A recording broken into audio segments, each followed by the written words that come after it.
श्री शिव महापुराण विद्येश्वर संहिता। प्रयाग में सूत जी से मुनियों का तुरंत पाप नाश करने वाले साधन के विषय में प्रश्न। जो आदि और अंत में नित्य मंगलमय हैं, जिनकी समानता अथवा तुलना कहीं भी नहीं है, जो आत्मा के स्वरूप को प्रकाशित करने वाले देवता हैं, जिनके 5 मुख हैं और जो खेल ही खेल में अनायास जगत की रचना, पालन और संहार तथा अनुग्रह एवं तिरोभाव रूप 5 प्रबल कर्म करते रहते हैं, उन सर्वश्रेष्ठ अजर अमर ईश्वर अंबिकापति भगवान शंकर का मैं मन ही मन चिंतन करता हूँ। व्यास जी कहते हैं, जो धर्म का महान क्षेत्र है और जहाँ गंगा यमुना का संगम हुआ है, उस पर परम पुण्य में प्रयाग में जो ब्रह्मलोक का मार्ग है, सत्यव्रत में तत्पर रहने वाले महातेजस्वी महाभाग महात्मा मुनियों ने एक विशाल ज्ञान यज्ञ का आयोजन किया। उस ज्ञान यज्ञ का समाचार सुनकर पौराणिक शिरोमणि व्यास शिष्य महामुनि सूत जी वहाँ मुनियों का दर्शन करने के लिए आए। सूत जी को आते देख वे सब मुनि उस समय हर्ष से खिल उठे और अत्यंत प्रसन्नचित्त से उन्होंने उनका विधिवत स्वागत सत्कार किया। तत्पश्चात उन प्रसन्न महात्माओं ने उनकी विधिवत स्तुति कर विनयपूर्वक हाथ जोड़कर उनसे इस प्रकार कहा। सर्वज्ञ विद्वान रोमहर्षण जी, आपका भाग्य बड़ा भारी है। इसी से आपने व्यास जी के मुख से अपनी प्रसन्नता के लिए ही संपूर्ण पुराण विद्या प्राप्त की, इसलिए आप आश्चर्य स्वरूप कथाओं के भंडार हैं। ठीक उसी तरह जैसे रत्नाकर समुद्र बड़े बड़े सारभूत रत्नों का आगार है। तीनों लोकों में भूत, वर्तमान और भविष्य तथा और भी जो कोई वस्तु है, वह आपसे अज्ञात नहीं है। आप हमारे सौभाग्य से इस यज्ञ का दर्शन करने के लिए यहाँ पर पधारे गए हैं और इसी व्याज से हमारा कुछ कल्याण करने वाले हैं, क्योंकि आपका आगमन निरर्थक नहीं हो सकता। हमने पहले भी आपसे शुभ अशुभ तत्व का पूरा वर्णन सुना है, किंतु उससे तृप्ति नहीं होती, हमें उसे सुनने की बारंबार इच्छा होती है। उत्तम बुद्धि वाले सूत जी, इस समय हमें एक ही बात सुननी है। यदि आपका अनुग्रह हो तो गोपनीय होने पर भी आप उस विषय का वर्णन करें। घोर कलयुग आने पर मनुष्य पुण्य कर्म से दूर रहेंगे, दुराचार में फंस जाएंगे और सबके सब सत्य भाषण से मुंह फेर लेंगे, दूसरों की निंदा में तत्पर होंगे, पराये धन को हड़प लेने की इच्छा करेंगे। उनका मन पराई स्त्रियों में आसक्त होगा तथा वे दूसरे प्राणियों की हिंसा किया करेंगे। अपने शरीर को ही आत्मा समझेंगे, मूढ़, नास्तिक और पशु बुद्धि रखने वाले होंगे। माता पिता से द्वेष रखेंगे। ब्राह्मण लोभ रूपी ग्रह के ग्रास बन जाएंगे। वेद बेचकर जीविका चलाएंगे। धन का उपार्जन करने के लिए ही विद्या का अभ्यास करेंगे और मद से मोहित रहेंगे। अपनी जाति कर्म वाले छोड़ देंगे, प्राय दूसरों को ठगेंगे।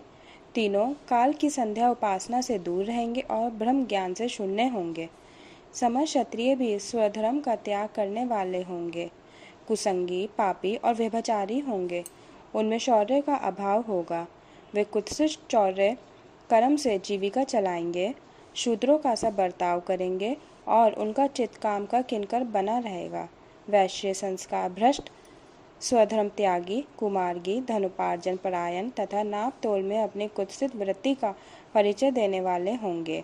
इसी तरह शूद्र ब्राह्मणों के आचार में तत्पर होंगे। उनकी आकृति उज्जवल होगी, अर्थात वे अपना कर्म धर्म छोड़कर उज्जवल वेशभूषा विभूषित हो व्यर्थ घूमेंगे।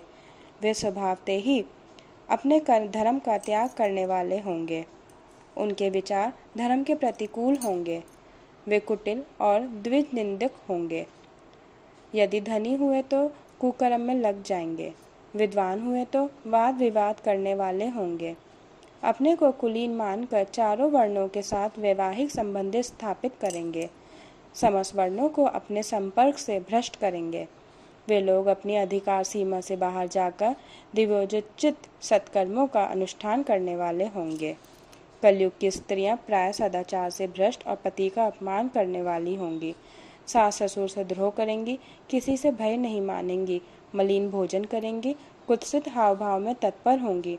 उनका शील स्वभाव बहुत बुरा होगा और वे अपने पति की सेवा से सदा ही विमुख रहेंगी। सूत जी, इस तरह जिनकी बुद्धि नष्ट हो गई है, जिन्होंने अपने धर्म का त्याग कर दिया है, ऐसे लोगों को इहलोक और परलोक में उत्तम गति कैसे प्राप्त होगी, इसी चिंता से हमारा मन सदा व्याकुल रहता है। परोपकार के समान दूसरा कोई धर्म नहीं है। अतः जिस छोटे से उपाय से इन सब के पापों का तत्काल नाश हो जाए, उसे इस समय कृपा पूर्वक बताइए, क्योंकि आप समस्त सिद्धांतों के ज्ञाता हैं। व्यास जी कहते हैं, उन भावितात्मा मुनियों की यह बात सुनकर सूत जी मन ही मन भगवान शंकर का स्मरण करने लगे। श्री शिव महापुराण विद्येश्वर संहिता। प्रयाग में सूत जी से मुनियों का तुरंत पाप नाश करने वाले साधन के विषय में प्रश्न। जो आदि और अंत में नित्य मंगलमय हैं, जिनकी समानता अथवा तुलना कहीं भी नहीं है, जो आत्मा के स्वरूप को प्रकाशित करने वाले देवता हैं, जिनके 5 मुख हैं और जो खेल ही खेल में अनायास जगत की रचना, पालन और संहार तथा अनुग्रह एवं तिरोभाव रूप 5 प्रबल कर्म करते रहते हैं, उन सर्वश्रेष्ठ अजर अमर ईश्वर अंबिकापति भगवान शंकर का मैं मन ही मन चिंतन करता हूँ। व्यास जी कहते हैं, जो धर्म का महान क्षेत्र है और जहाँ गंगा यमुना का संगम हुआ है, उस पर परम पुण्य में प्रयाग में जो ब्रह्मलोक का मार्ग है, सत्यव्रत में तत्पर रहने वाले महातेजस्वी महाभाग महात्मा मुनियों ने एक विशाल ज्ञान यज्ञ का आयोजन किया। उस ज्ञान यज्ञ का समाचार सुनकर पौराणिक शिरोमणि व्यास शिष्य महामुनि सूत जी वहाँ मुनियों का दर्शन करने के लिए आए। सूत जी को आते देख वे सब मुनि उस समय हर्ष से खिल उठे और अत्यंत प्रसन्नचित्त से उन्होंने उनका विधिवत स्वागत सत्कार किया। तत्पश्चात उन प्रसन्न महात्माओं ने उनकी विधिवत स्तुति कर विनयपूर्वक हाथ जोड़कर उनसे इस प्रकार कहा। सर्वज्ञ विद्वान रोमहर्षण जी, आपका भाग्य बड़ा भारी है। इसी से आपने व्यास जी के मुख से अपनी प्रसन्नता के लिए ही संपूर्ण पुराण विद्या प्राप्त की, इसलिए आप आश्चर्य स्वरूप कथाओं के भंडार हैं। ठीक उसी तरह जैसे रत्नाकर समुद्र बड़े बड़े सारभूत रत्नों का आगार है। तीनों लोकों में भूत, वर्तमान और भविष्य तथा और भी जो कोई वस्तु है, वह आपसे अज्ञात नहीं है।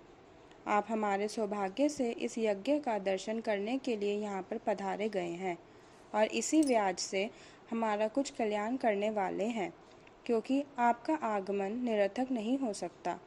हमने पहले भी आपसे शुभ अशुभ तत्व का पूरा वर्णन सुना है, किंतु उससे तृप्ति नहीं होती, हमें उसे सुनने की बारंबार इच्छा होती है।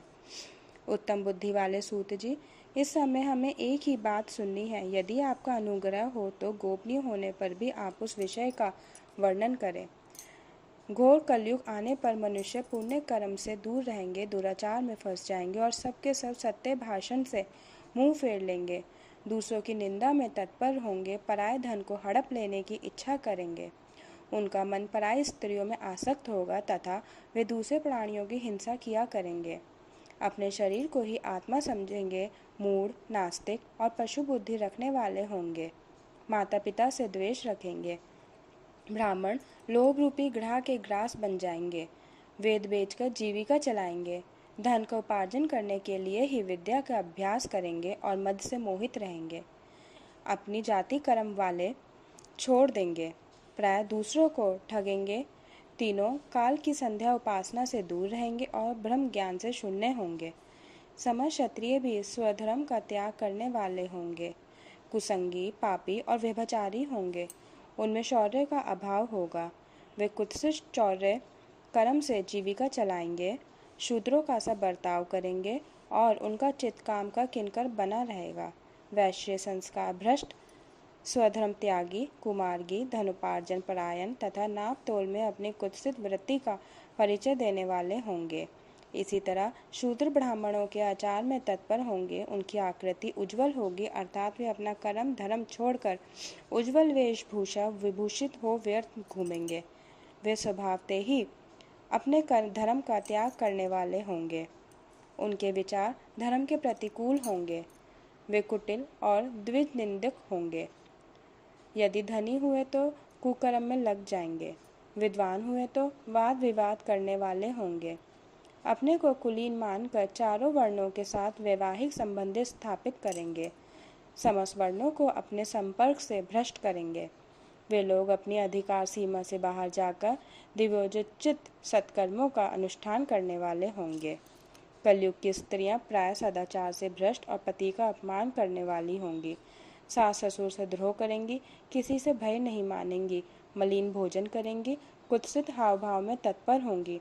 उनका शील स्वभाव बहुत बुरा होगा और वे अपने पति की सेवा से सदा ही विमुख रहेंगी। सूत जी, इस तरह जिनकी बुद्धि नष्ट हो गई है, जिन्होंने अपने धर्म का त्याग कर दिया है, ऐसे लोगों को इहलोक और परलोक में उत्तम गति कैसे प्राप्त होगी, इसी चिंता से हमारा मन सदा व्याकुल रहता है। परोपकार के समान दूसरा कोई धर्म नहीं है। अतः जिस छोटे से उपाय से इन सब के पापों का तत्काल नाश हो जाए, उसे इस समय कृपा पूर्वक बताइए, क्योंकि आप समस्त सिद्धांतों के ज्ञाता हैं। व्यास जी कहते हैं, उन भावितात्मा मुनियों की यह बात सुनकर सूत जी मन ही मन भगवान शंकर का स्मरण करने लगे।